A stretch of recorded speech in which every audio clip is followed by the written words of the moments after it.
Welcome to the Good Faith Podcast. I'm David French without Curtis Chang. My friend Curtis is taking much of the month of July off on a sabbatical, which is like something that journalists don't get to do, apparently, because I've never heard of one. But it's actually it's good timing. It's good timing because this is a good month to have some good one-on-one conversations with authors, pastors that I really respect and read. And we're going to start off this month of one-on-one, although it's the middle of the month. Are we kidding? This almost month of one-on-one conversations about books with authors, with my friend Scott Saul, pastor of Christ Presbyterian Church here in Nashville, which is, Scott, is it fair to call it a mega church? I mean, it fits the definition by the numbers, but we try with all of our might to not feel like a mega church by starting new congregations and sending people out when we grow to a certain place. So yeah, I guess by the standard definition, it would fit, numerically, but so culturally, we try not to be culturally a mega thing. In the fraternity of mega church pastors, do you use the term mega church, or is that kind of looked on with some aspersion? So I've done some stuff with Barna, as a teacher or panelist in some like cohorts, and that's and also another conference that I've done some stuff for called Catalyst. That word is used a lot. Ed Stetzer has a cohort, I guess, at Wheaton for mega church pastors. At least that's how Ed bills it. But it's never a word. I don't think I've ever used that word to describe my ministry. Well, and then here we go, spending with all due respect and love for those who use that word. But Scott is a pastor of a large multi-site church here in the greater Nashville area. Also an author, and also, you were with Tim Keller at Redeemer in New York for how long were you there? We were there for 5 years before coming to Nashville, and we had been in Kansas City and then in St. Louis planting churches prior to that. Gotcha. All right, so we're going to talk to Scott about a couple of his books. Most recent book called Beautiful People Don't Just Happen, How God Redeems Regret, Hurt, and I've got my Kindle page up, so the title's so long it doesn't all fit on there. We'll just call it Beautiful People because I've got my passage up and the whole title isn't there. How God Redeems Regret, Hurt, and Fear in the Making of Better Humans. That's the subtitle. Okay. Excellent. All right, so we're going to talk about that.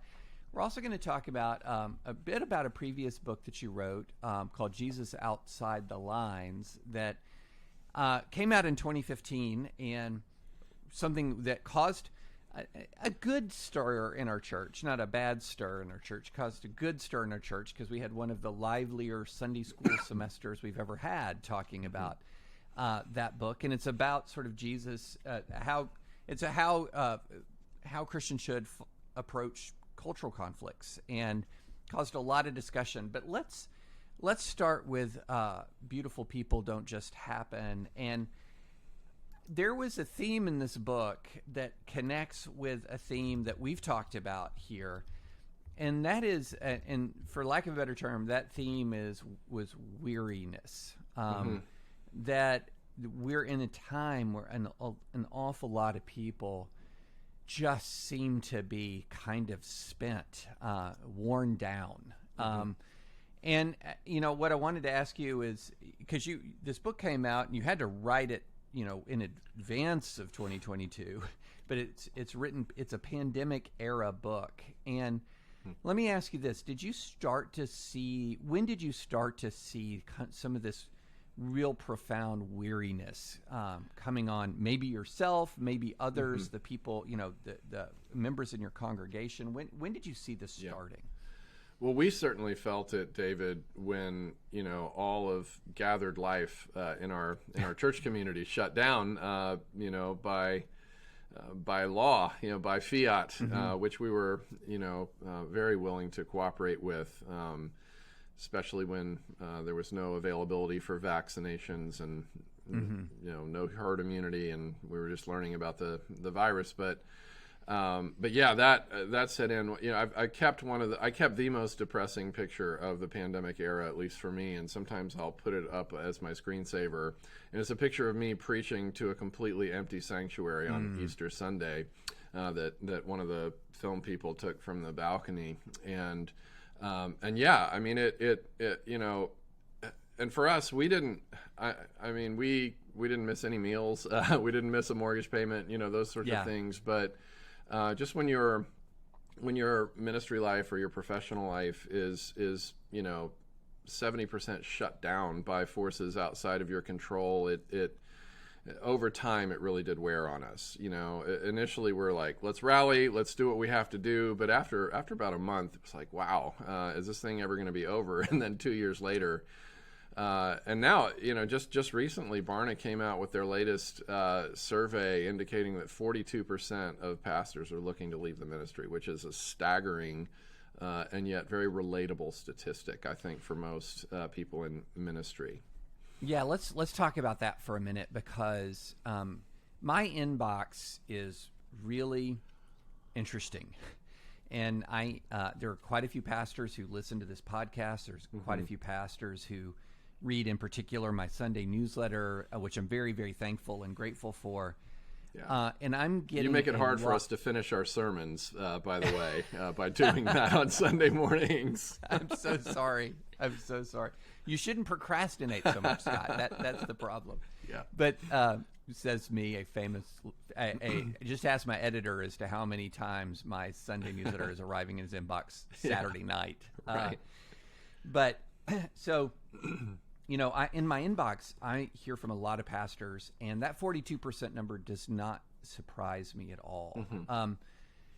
What are you attributing it? I know it's a variety of factors. So what are the factors that are coming together right now that are causing almost half of an entire profession to say, I don't know if I want to do this anymore? Yeah. I can only speak based on the people that I talk to and the surveys that I've read and studied.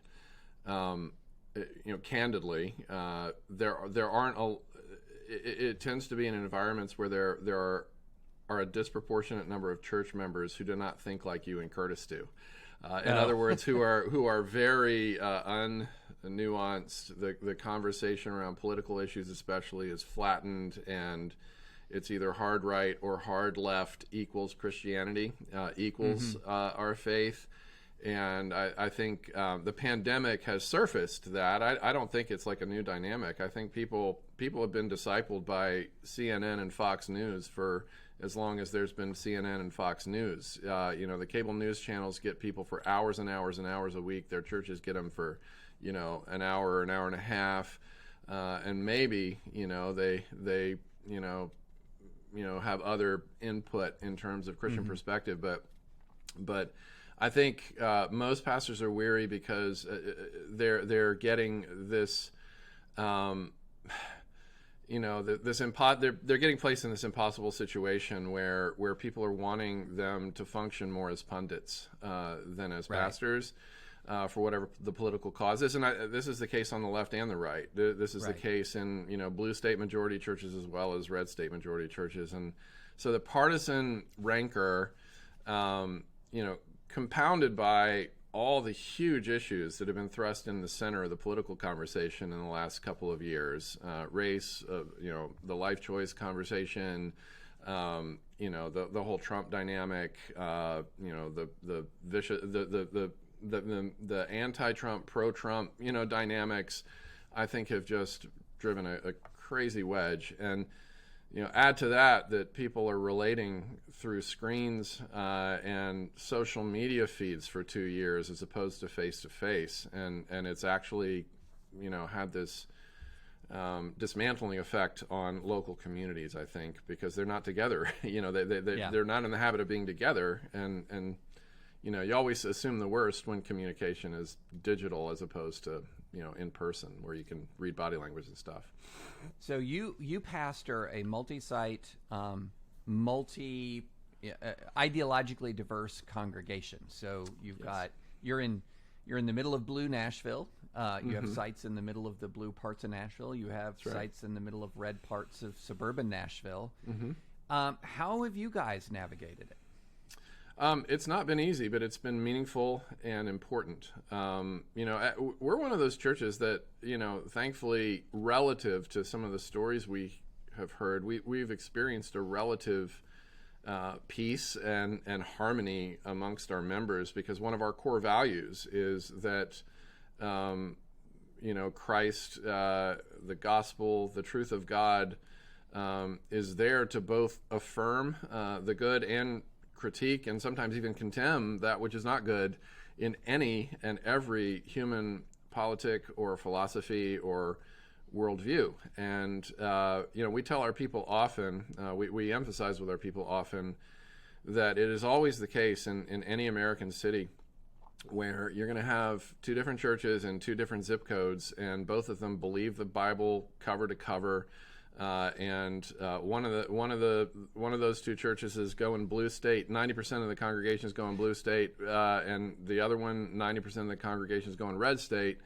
So what are we going to say about that? Are we going to say that one group just has no idea how to read the Bible, they're just not smart enough, or they have no respect for the Bible, or are we going to say that everybody has blind spots, and maybe as Christina Cleveland from Duke Divinity School says, the best way that we can discover our own political blind spots is to get into community with people who are our political opposites, who share our faith. And so we just try to emphasize, look, if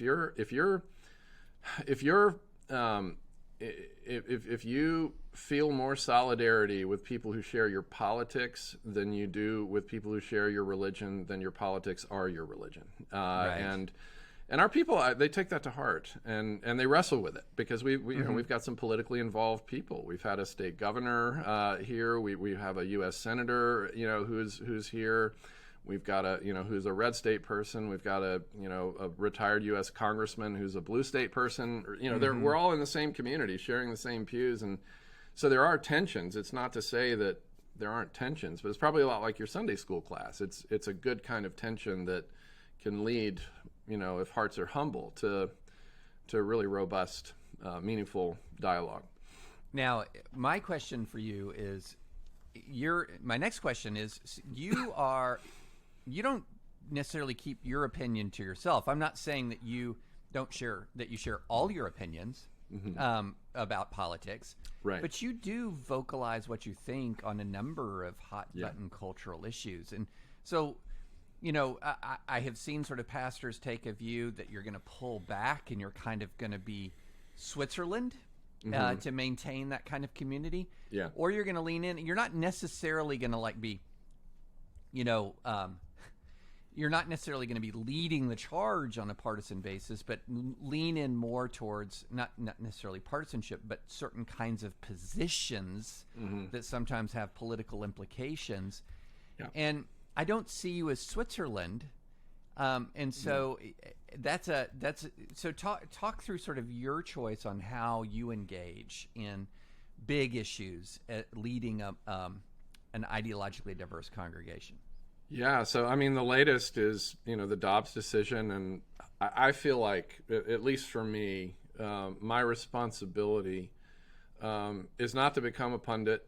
But my responsibility, part of my responsibility, is to speak from my position in light of how the gospel speaks to whatever the issue might be. And so, I posted this. I have a blog, so I posted this, perspective on Dobbs, which was simultaneously, I have comment sections also, and simultaneously getting, thank you. You're putting to words things that I've felt for so very long. Thank you for seeing all perspectives, etc., which is feedback you get all the time, I'm sure.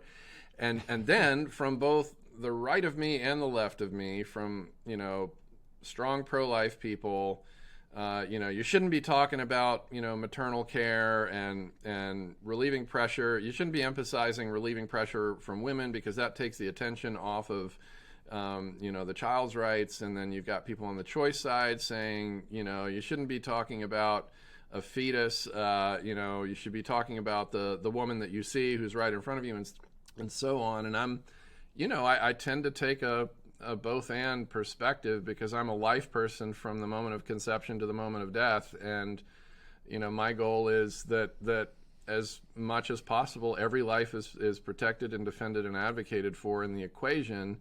And you prevent as much death as you can in every situation, knowing that this is an extremely complicated situation. So the hard partisan right people don't like the emphasis on the fact that a lot of these pregnancy situations are very complicated. Ectopic pregnancies,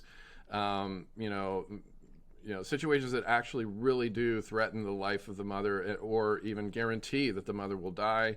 Like, these are complicated, situations that people are in. And yet on the other side, there's no acknowledgement that there are actually two lives at stake, not one. And so anyway, I write about this, and it's always predictable, David. I think 90% of the people are really appreciative and see how the gospel speaks in all these directions and tries to honor every life. And then you also end up being way too conservative for people on the far left and way too liberal for people on the far right. And I think that's actually a pretty good affirmation of that a person has done his or her homework with the scriptures. If people on the far right and the far left are having misgivings, I mean, Jesus had the Pharisees and the Sadducees, I think we should expect a degree of resistance. And if we're never getting resistance, maybe we do need to ask the Switzerland problem. Are we just completely unprophetic? And I don't think that's allowed for people, at least in my position. So let me ask about criticism for a minute, because one of the things that I think I've heard consistently from pastors is that the critique tends to come from a minority of individuals in a church. That a 10% number is a normal number that I hear, a 20% number, a 30% number. But it's very easy, and I can tell you this from the standpoint of somebody who gets some degree of critique in social media, et cetera, and other places. How much of the real estate of your mind does the 10% take up? And I have seen people who that 10% of the critique takes up 90% of the real estate, and the 90% of affirmation takes up 10% of the real estate. Yeah.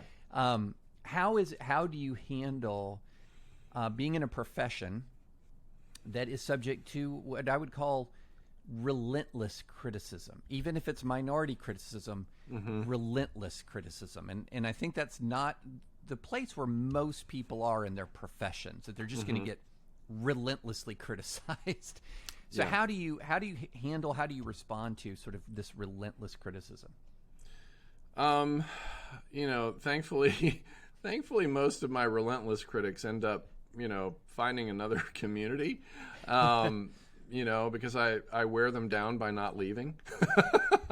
and it's like a staring contest. You blink first. I mean, to be honest, David, 5 years with Tim Keller was really helpful.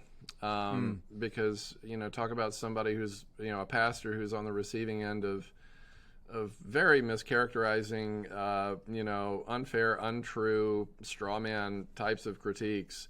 I mean, he gets his unfair share, for sure. And he took this wonderful, humble approach of never retaliating, and always asking the question, even in the most unfair critique, might there be a kernel of truth somewhere in there that I can, learn from?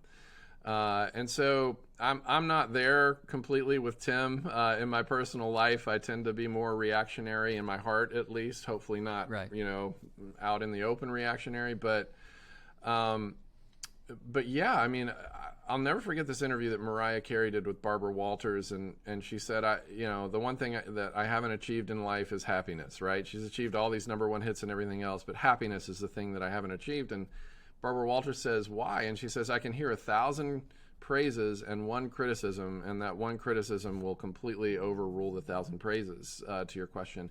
And I think that's a space, where I think truly pastoral people, truly pastoral pastors have very tender hearts.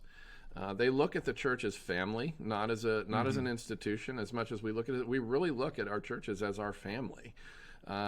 We don't just preach that; we actually feel that. And when your fathers and mothers and brothers and sisters and children, suddenly assume this posture of hostility towards you, it has a similar effect. Of people in your own nuclear family, coming after you in some respects. And then when they rally other people in the family to, kind of join the cause, it's just, I think for a lot of pastors, it's been very painful, especially in the pandemic era, which has allowed for so much more like gossip and negativity and vitriol to travel around congregations without actually a conversation happening. And so I think that might be part of why so many pastors are at that place now. So all I know is that's a great answer, except I'm composing a tweet right now. Scott Sauls takes pastoral advice from Mariah Carey.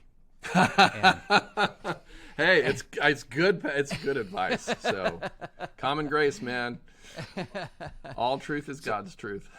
So one thing that I one thing that I was there are several things that I were struck by in your book, and one of the things, a big theme, and then I want to get to a smaller story, but still I think very important story. A big theme is that in many ways this exhaustion and hurt, to connect with a podcast we did a couple of weeks ago, where Curtis talked about anxiety actually as an opportunity. In an interesting way. Mm-hmm. I got a lot of that sense from your book that this exhaustion and this hurt is the place where actually a lot of good things can happen in a person's life. And if you kind of walk through that as a theme of your book, and then I want to get to a specific question about a person and sort of how we view people. Sure. So yeah, that is part of the latest book is there is a section where I talk about my own experience with anxiety and depression over the years. I've had several seasons, mostly low grade, but 1 or 2 seasons that flattened me for a time, and just how that, the implications of that on my faith, on my profession, on my ability to show up for other people during those seasons.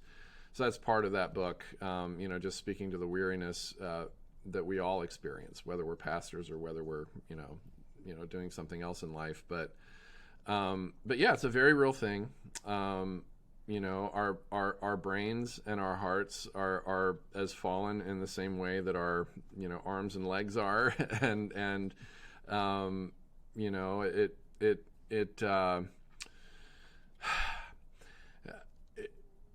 it's a I don't know. For me, it was like an out-of-body experience, David, because I'm, and I think there are a lot of parents, that might be listening to this and thinking, maybe a mother who went through a postpartum season of depression and struggles with her mental health, and yet still had to keep showing up, for those who are relying on her. And I think that's the case for anyone who's in a position of showing up for other people. It's certainly not confined to pastors. That's the whole human race. But there are just certain seasons where, we are so spent and we are so under-resourced emotionally, and yet we still have to, show up. And for me, it felt like an out-of-body experience. It felt like I was in 2 places at the same time a lot of the time. And, thankfully I was able to get the help, that I needed with good counseling and close friends around me who'd been down that road before and knew how to, walk me through it. But, I can't imagine going through something like that in isolation. just without people to process out loud with.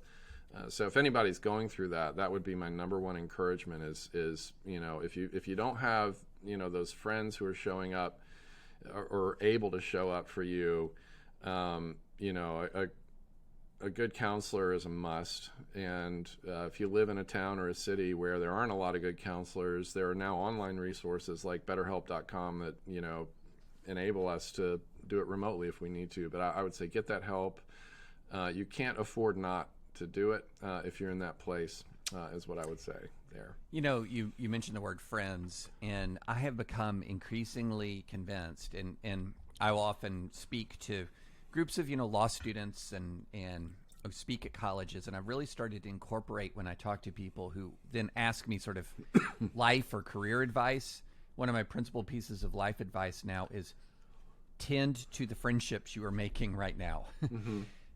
Be very intentional in maintaining and keeping these friendships, and don't let sort of life happen, where life happens and all of a sudden you're like, it's been 18 months since we got together.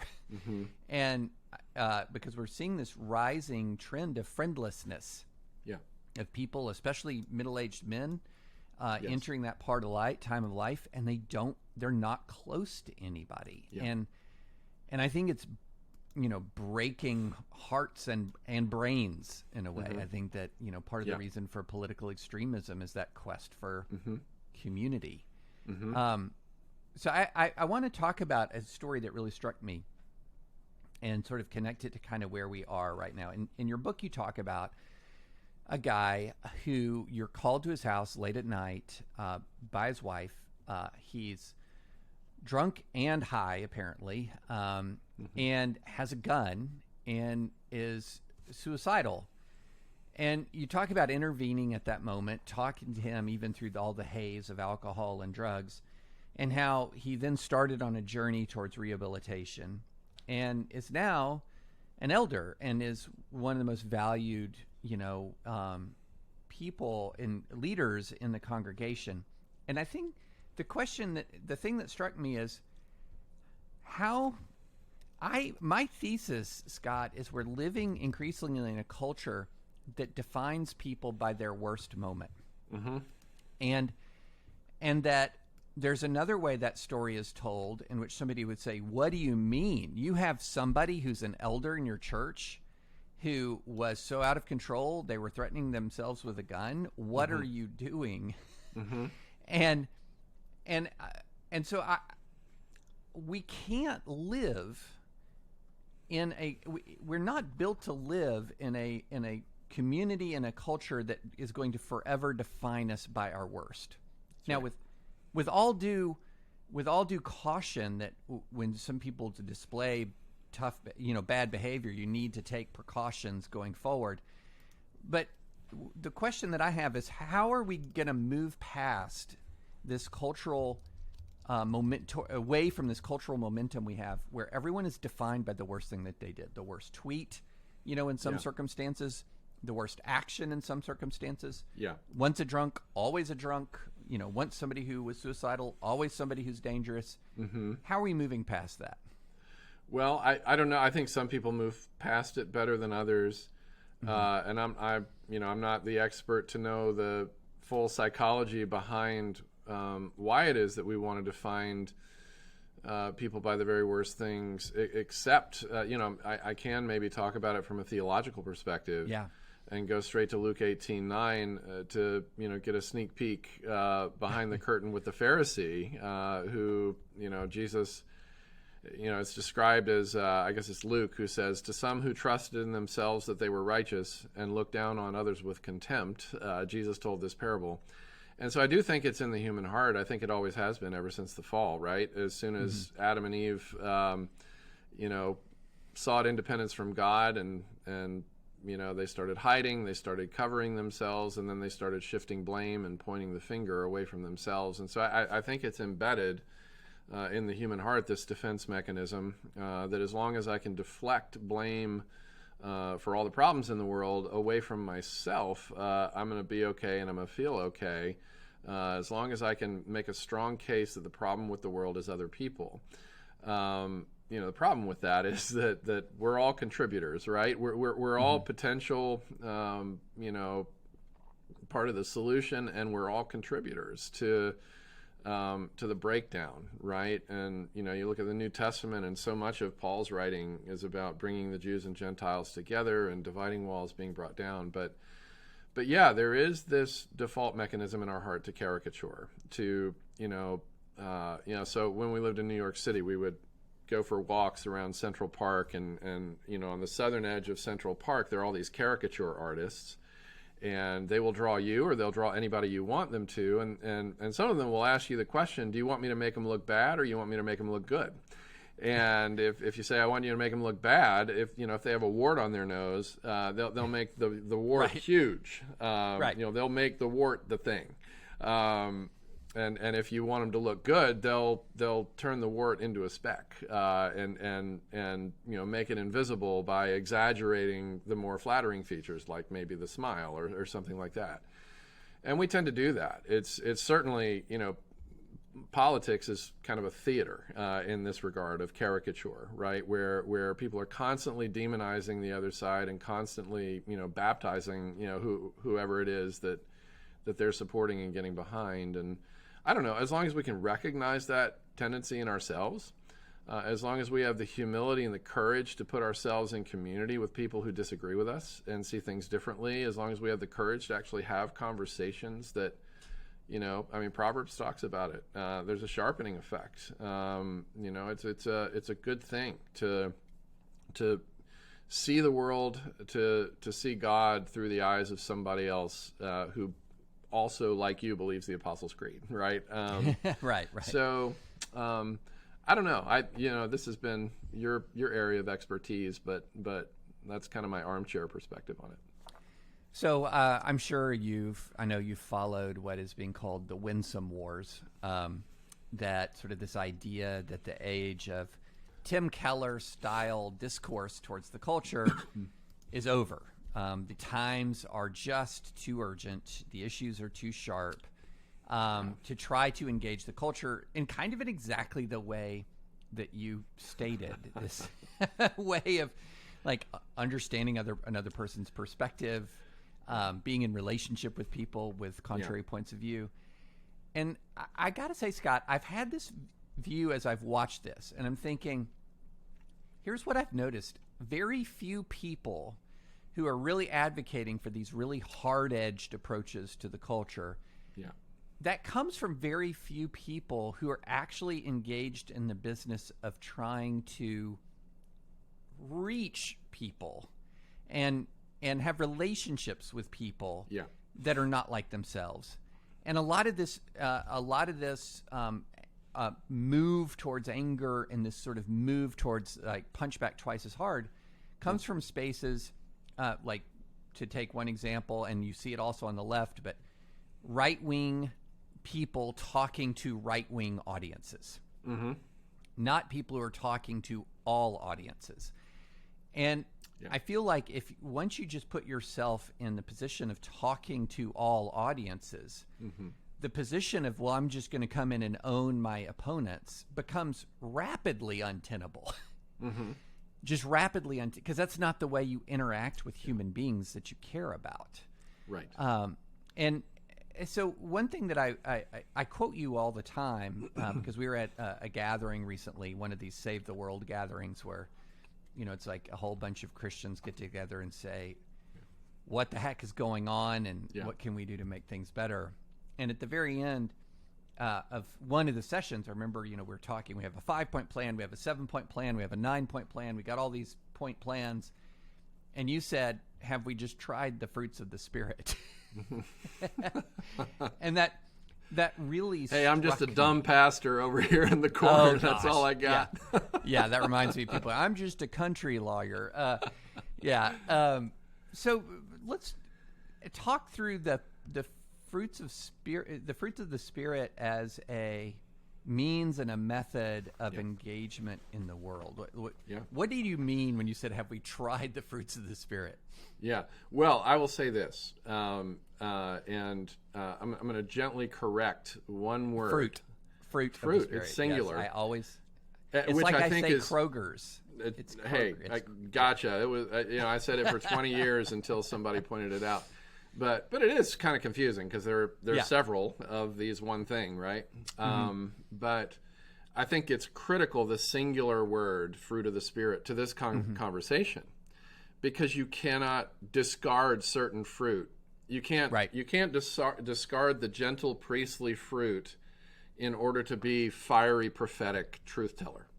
In the same way that you can't discard the fruit that makes you a truth teller, so that you can be, super gentle and kind, right? It's both and. Jesus came full of grace and truth, and he calls his people to show up in the same way collectively. Now, some are going to major in gentleness and minor in truth-telling, and others are going to major in truth-telling and minor in gentleness, but together, the body of Christ is meant to be full of grace and truth as Christ was.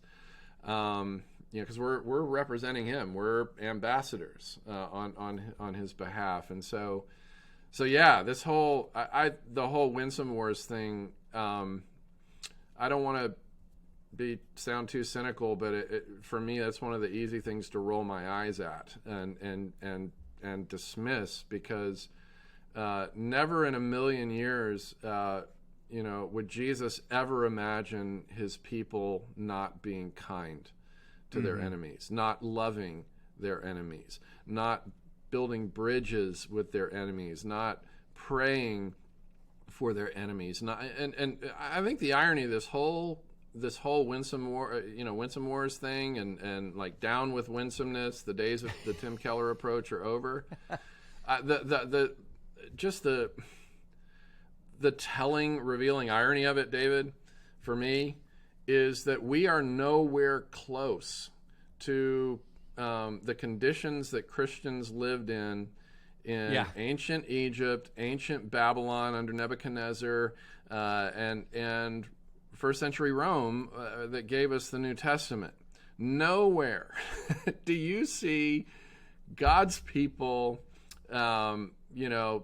standing up as culture warriors, because the Winsome Wars aren't winning the culture, except for Elijah, when he defeats the 450 prophets of Baal, and then he slaughters them all. But one thing that is not talked about very much is that in a chapter or two later, God took Elijah out. And Elijah isn't mentioned anymore after that. And, part of me is like, this guy went overboard, like you're not supposed to kill your enemies. You're supposed to win them over. People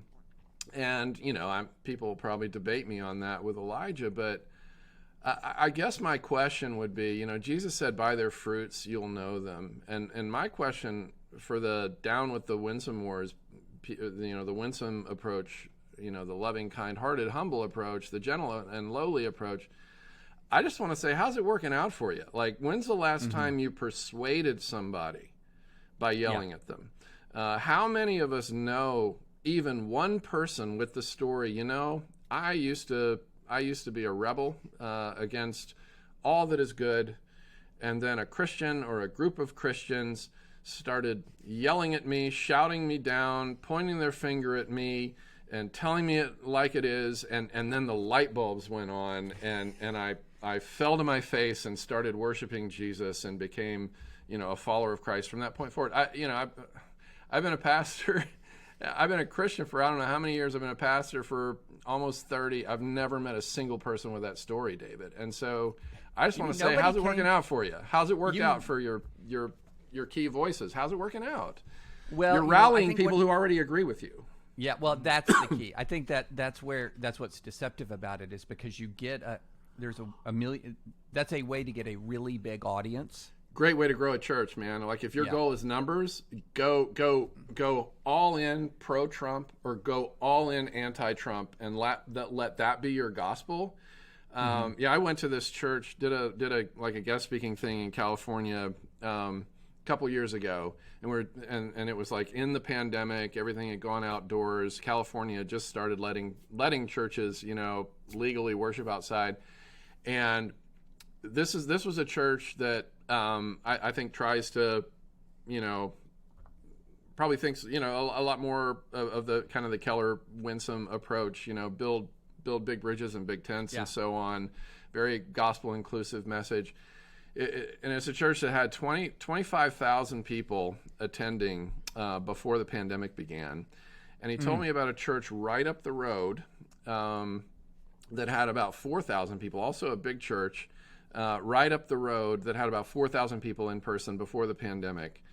And then in the middle of the pandemic, because this church took a really strong partisan message in one direction, which I'll just leave it to your listeners' imagination which direction they went. But they started preaching essentially the stump speeches of a certain party platform. And that church grew in the middle of the pandemic to 12,000 people in person. And almost all of them came from this other church that was trying to cooperate with the governor and cooperate with the local authorities and healthcare advice and everything else. So, again, like there's a church right down the road from us, David, that has grown from like 200 people to like thousands of people, and their pastor has millions of followers on social media. And it's just all in with a certain political perspective. And so it's a great way to grow your numbers. I'm not sure it's a good way to grow your character. Yeah. Well, like you, I've never met somebody who said, you know what? The right drank my liberal tears until I saw that they were correct. I was repeatedly destroyed online until I came around. Yeah. I mean, that's not the way. Yeah. That's not the way people work. And that's what Russell Moore called crazy as a church growth strategy. Sort of diving. I could have just said that and saved 5 minutes for your listeners, but yeah. So I want to move back to something I sort of talked about at the beginning of the podcast, which is you were the subject of a sustained Sunday school conversation back in 2015 at my church in Columbia, Tennessee, before we moved up to Franklin, where I am now. And you wrote a book, Jesus Outside the Lines. And really you're hitting on some of the themes that we talked about so far, about some of the perils of the culture war mindset. And this came out, again, in 2015. And I'll be completely honest. This is when I was really quite comfortable in my position in the cultural war context. I was a longtime pro-life lawyer, a religious liberty lawyer. I was a Romney delegate to the 2012 Republican National Convention. I was about as Republican as you can be. I'd been Republican my whole adult life. Felt very comfortable there. Felt like I knew sort of the party. I felt like I knew the movement I was a part of. And I remember reading it, and you saw peril I was not experiencing. And I did not experience until, I don't know, a few months later when some tensions in the right became readily apparent. What were you seeing when you wrote that book? What is it that was, because a lot of us look back to the 2015, 2014 era, not as, if you look back on it now, you see what was going on. Yeah. In 2015, in 2014, it was not so easy to see from my perspective, and that's my fault. I freely admit that's my fault. What were you seeing? Well, the subtitle of that particular book is A Way Forward for those who are tired of taking sides. So I had actually, at least in my own, experience, seen, and I wouldn't call myself a prophet or a forecaster of world events. You're saying you were tired before it was cool to be tired? No, I was tired because the stuff was going on, but I think what precipitated it for me is that, like you, David, for all of my adult life, I've leaned to the right, but I also sympathize with certain concerns that are expressed, traditionally on the other side of the aisle, like healthcare for vulnerable people and all of those sorts of things. And so I'm kind of in a no man's land. I voted. I did a write-in for both of the last two presidential elections. I'll just kind of just share with you my own personal behind the curtain story there. That I'm not a partisan guy, but I do slightly lean right. And what I was seeing, because I came into a situation where a church filled with lovely people who were almost all Republican, and almost all older than me, and just of a certain generation, of a certain mindset. And I think kind of the heyday for their political engagement was kind of during the moral majority movement of like the 80s and the 90s, and it was kind of a get out the vote flyers would happen and things of that sort. And I'm like, I respect anyone who arrives at their political views by careful study of the scripture and everything else. But I also have this belief that, because of that zip code dynamic that we talked about earlier in the conversation, where you've got Christians who thoroughly believe the Bible, who based on life experience and the communities they live in and so on, just have different major and minor issues politically based on that. As I thought, we need to, with all of our might, try to become the most hospitable, the most welcoming, big tent kind of church for any and every kind of person that Jesus would receive. And part of that conversation was political, that Jesus would receive a Democrat. There are many, many, many Democrats in the kingdom of God, you guys, right? And most of the posture was like, okay, tell us more. I didn't get a ton of resistance for that. I was like, okay, let's talk about that. And then we would do public forums, and we'd bring in Bill Haslam, who was part of he was the Republican governor of Tennessee at the time, also on the board for World Vision. So he's kind of thinks a lot like you and me. And then Michael Ware, who's a Democrat who worked in the Obama administration. So we do this public forum with the two of them, just trying to show commonality, that Christians on either side of the aisle should have more in common, actually, than two Democrats who don't share faith or two Republicans who don't share faith, which turned out to be the case. And so what happened, though, through all of that was we got a lot of noise as we're doing these public forums and as I'm preaching and writing on these things, is we got a lot of noise from the outside, which, created more conversations on the inside. And our church was starting to become the politically diverse community that we had envisioned. And so I thought, we've done a lot of work here. I never envisioned writing a book.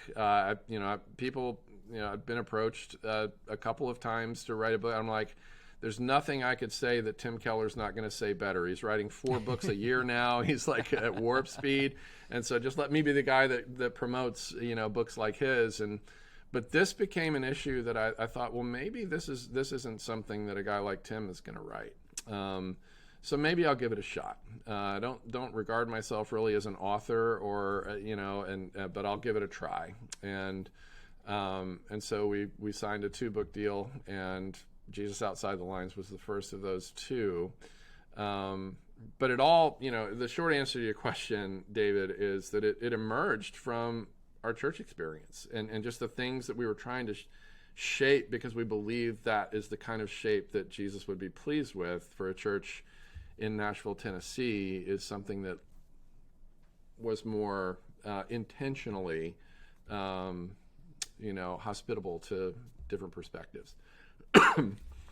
Yeah, it was really interesting, because what I began to see in the reaction to that book was people indicating that their position on the culture war was a marker of their theological orthodoxy. In other words, where you're going to stand based on your, whether you're a Republican or a Democrat, is a marker of your theological orthodoxy. And you see this actually sort of metastasizing. So I saw that in a small scale when in some of the arguments back and forth in our Sunday school. And again, these were arguments amongst friends, and a lot of it was good spirited, but I began to see that emerging, that this is a marker of your orthodoxy. And then it really came to the fore, and Al Mohler basically saying in 2020, I can't see a Christian. Interestingly, he said, unless you're a black Christian, but I can't see a Christian unless you're a black Christian voting for a Democrat for the foreseeable future. How about a non-black Christian who sympathizes with black concerns? Right. How about that? How about you? You've got African American family members, right? Yeah, is that correct?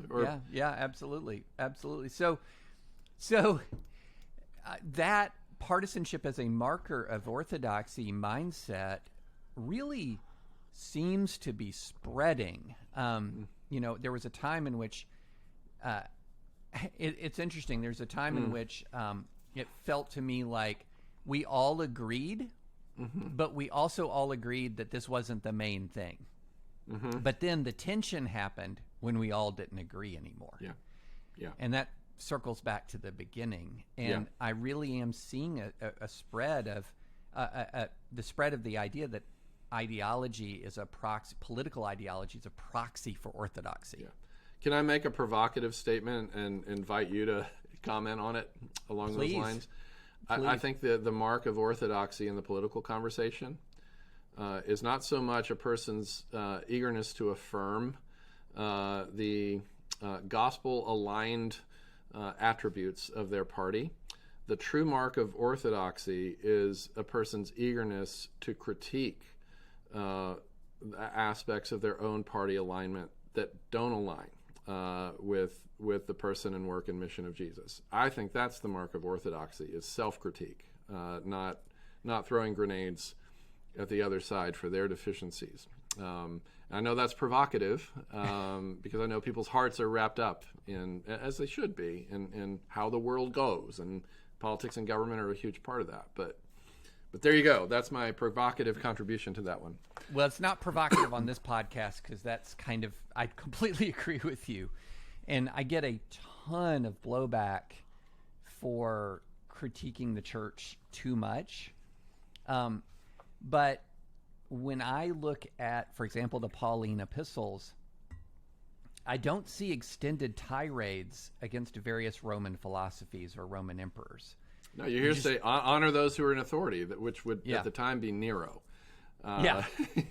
Philosophies that were worse than the philosophies that many Christians are confronting in the world today. Yeah. Genocidal philosophies. Yes, a system that was fundamentally unjust, much more so than any threat to religious liberty that we're imagining today or experiencing today.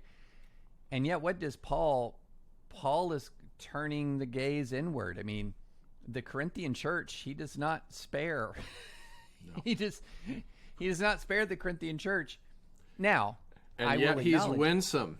See his compassion in 2 Corinthians 1 and 2 and 3 toward the man who had, fallen in his, lost his moral compass. He's both. He's very confrontational and very tender all at the same time. Yeah. Well, and I freely acknowledge there's a real danger.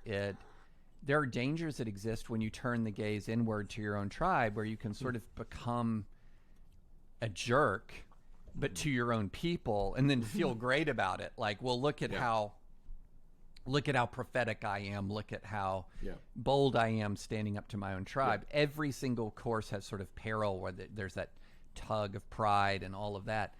But if you're just looking at the biblical model, Jesus didn't spend much time owning the Romans. No.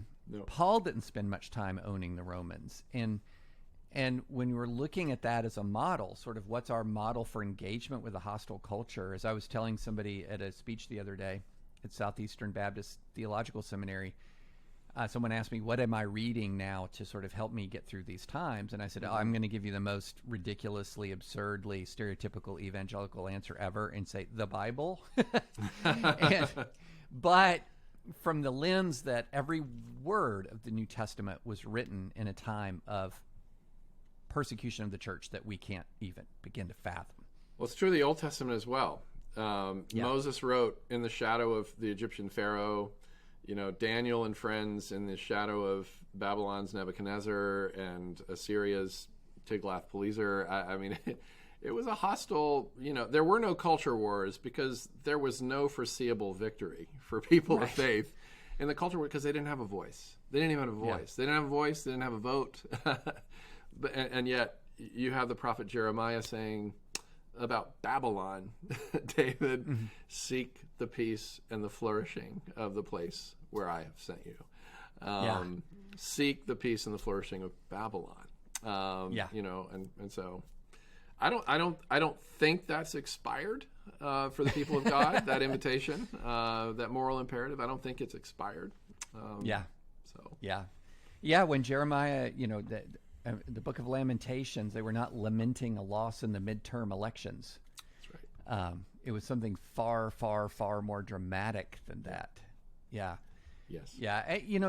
I think that degree of perspective can be so helpful, I think, for just your